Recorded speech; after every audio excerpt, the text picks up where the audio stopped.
Last spring, it was speculated that the Amazon Tomb Raider series was going to be canceled, and that's because the executive who greenlit the project, Jennifer Salke, was fired from Amazon, and at that point, nothing had been done on the project. There wasn't a script, there wasn't a schedule, or anything of that nature, so many people just figured that they're just going to quietly cancel the project, and that's not unusual for many studios, basically announcing something and then never following through with it.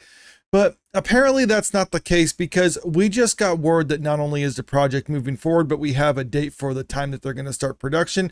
And Sophie Turner, who was long rumored to play the part of Lara Croft, is confirmed to be cast in it. But before we get into all this, if you're new to the channel, make sure you hit that subscribe button. And if you can, leave a comment and hit the like button because it helps me out.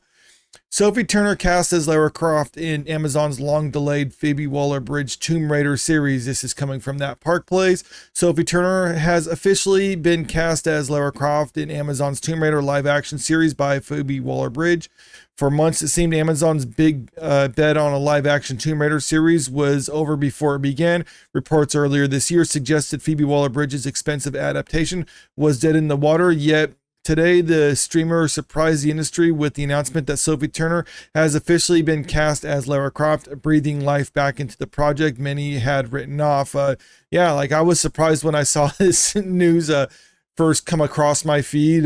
Like I said, I made a video about it several months back when it was pretty much believed that the project was dead at that point, but it looks like they're continuing on with it for some reason. I don't think there's really many calls for people to actually follow through with this, but Amazon is going to continue with it because I think they invested too much into it at this point that they don't want to just cut it off entirely. And I will get more on that later on in the video.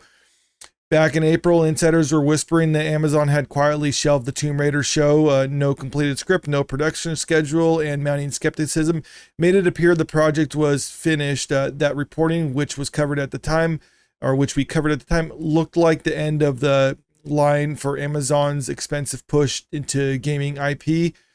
Now, however, the series is not only alive, but moving forward at full speed. Production is slated to begin January 2026. With Fleabag starring Indiana Jones Ruiner. Hey, maybe don't have the editorializing of saying she ruined Indiana Jones, because she also ruined James Bond too, so maybe include that.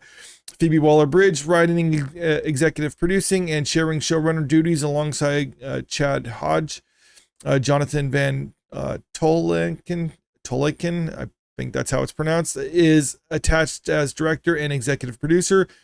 The big headline, of course, is that Sophie Turner, best known as Sansa Stark from Game of Thrones, will wield the pistols and iconic braid as Lara Croft. And like I said before, she was long rumored to be in the running for Lara Croft, or at least it was, I don't know if it was officially announced that they were talking with her about it, but I know her name was thrown around quite a bit about being cast as Lara Croft. So now it's officially confirmed that that's what they're actually going to be doing for this. So the article goes on. The return of Tomb Raider also has broader implications for Amazon. Waller-Bridge's exclusive deal,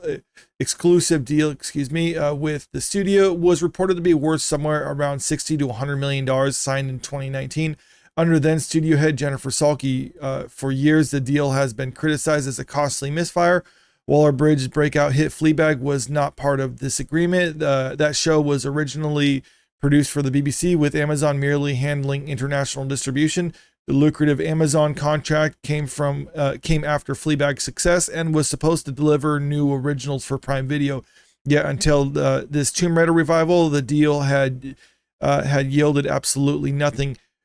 And I think that's ultimately why they're moving forward with this, because for people who don't know, the deal with Phoebe Waller-Bridge was basically an exclusive deal between her and Amazon, where she pitches ideas for shows and other things for them, and basically she gets paid $20 million a year. This was a contract signed back in 2019 to pitch ideas for shows to produce for Amazon exclusively.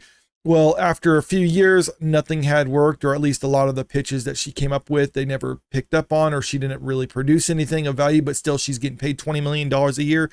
Then I believe it was in 2022, they renewed the contract, and a lot of this was Jennifer Salke doing, because Jennifer Salke was pushing progressive feminism, similar to what Phoebe Waller-Bridge has been trying to push in a lot of her content. So a lot of people were thinking like, okay, well, basically because they're ideologically aligned. Jennifer Salke is giving Phoebe Waller-Bridge basically just free money on the company's behalf. In 2022, the deal got renewed. I think it was less restrictive, but it was basically just like a first look deal. So basically, anytime Phoebe Waller-Bridge has an idea for a new project, she has to pitch it to Amazon first, and they get first crack on whether or not they actually want to follow through with it. And so far, nothing has been produced like the article says. And that was one of the things people were talking about when the show supposedly got scrapped, is that Amazon has spent around $100 million on Phoebe Waller-Bridge, and she's done nothing for them. And then they got rid of Jennifer Salke, basically Phoebe Waller-Bridge's gravy train at Amazon. So that's why people are thinking like, okay, is this finally going to be over with? And the fact that they're not canceling the project, this leads me to believe this is somewhat of a sunk cost fallacy for Amazon. And what I mean by that is Amazon's like, okay, we've already spent $100 million on Phoebe Waller-Bridge and got nothing as a result of all this. And then we're going to have to spend money to produce this. I don't know how much they'll spend on the show. Like we could say like 150 million, let's say even $200 million if they produce the show. That means they're into this movie or into the series for $300 million. So they're figuring like, okay, we can either cut it entirely and just eat the $100 million loss for Phoebe Waller-Bridge, or we can spend a little bit more and actually produce something and maybe make some of that back. Because if they spend $300 million to produce this series, and I'm talking like the production costs as well as what they spent on Phoebe Waller-Bridge so far, and they do reasonably well. It's hard to measure measure success on a streaming platform, but if it is a reasonably successful show, well, then maybe Amazon can figure that they can make some of that back. But if they lose out on it, then maybe they're thinking like, even if the show does terribly, it's not going to do so bad where they would have basically lost more than $100 million on it, if that makes any sense. So I think this is Amazon just deciding like, we're just going to move forward with this because it can't be worse than if we were just to scrap the show entirely with how much they spent on the Phoebe Waller-Bridge up to this point.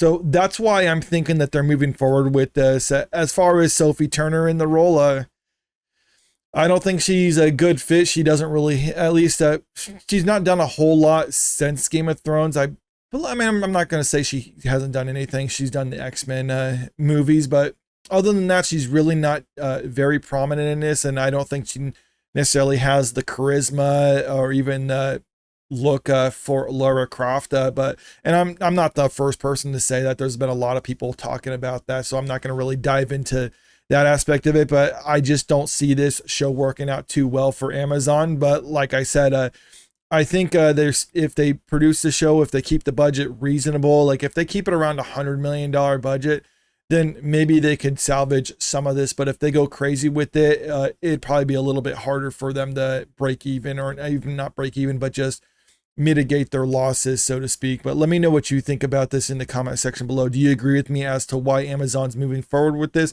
Or do you think the people at the studio just have no idea what they're doing whatsoever? Maybe a combination of the two. Also, if you haven't already, make sure you hit that subscribe button. And if you can, leave a comment, hit the like button, and share the video out there because it really helps out with the channel. Thank you.